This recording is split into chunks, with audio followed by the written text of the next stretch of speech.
Hello everyone, আসসালামু আলাইকুম।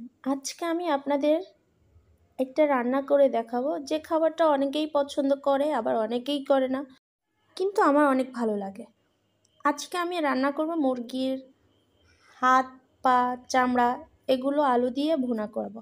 তো চলুন শুরু করা যাক। আমি প্রথমে একটি কড়াই নিয়ে নিয়েছি, তার মধ্যে তেল দিয়ে নিয়েছি এবং মরিচ, পেঁয়াজ, রসুন কুচি দিয়ে আমি ভালো করে এগুলোকে ভেজে নিব। হালকা করে ভেজে নিব, বেশি ভাজবো না।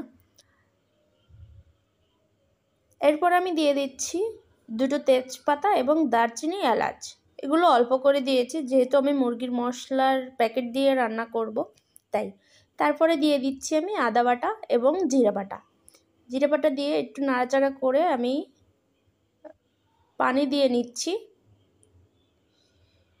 পানি দেওয়ার পরে আমি মরিচ গুঁড়া দিয়ে দিচ্ছি 1 চা চামচ এবং হলুদের গুঁড়া পরিমাণ মতো দিয়ে ভালো করে আমি মশলাটাকে কষিয়ে নিব।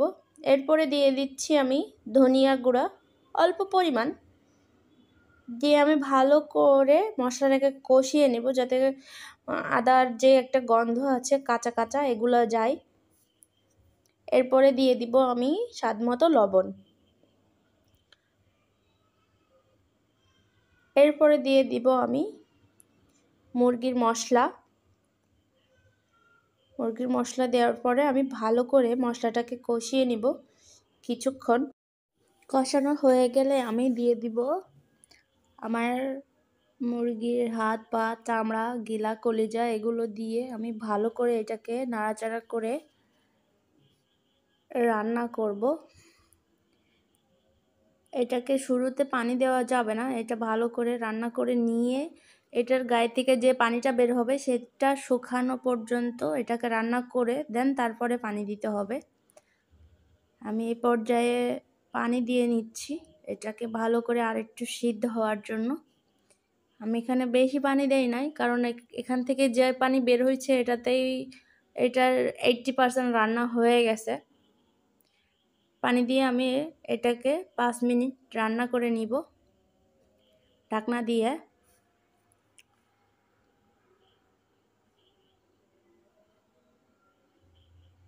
পানিটা অনেকটাই শুকিয়ে আসছে, পর্যায়ে আমি এই পানিটা একদমই শুকায় ফেলাবো, কোনো পানি রাখবো না।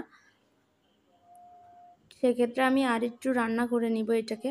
আমার রান্না প্রায় শেষ, এটার পানিটা শুকায় আসলে আমার রান্না হয়ে যাবে। আপনারা এটা শুকনা করেও খেতে পারেন, আবার একটু হালকা ঝোল রেখেও খেতে পারেন, এটা আপনাদের ইচ্ছা মতো রাখতে পারেন। তো আমার এ পর্যায়ে রান্না শেষ। আমার রান্না যদি আপনাদের ভালো লেগে থাকে অবশ্যই আমার চ্যানেলটিকে আপনারা সাবস্ক্রাইব করে দিবেন। আমার নতুন ভিডিও দেখার জন্য ধন্যবাদ।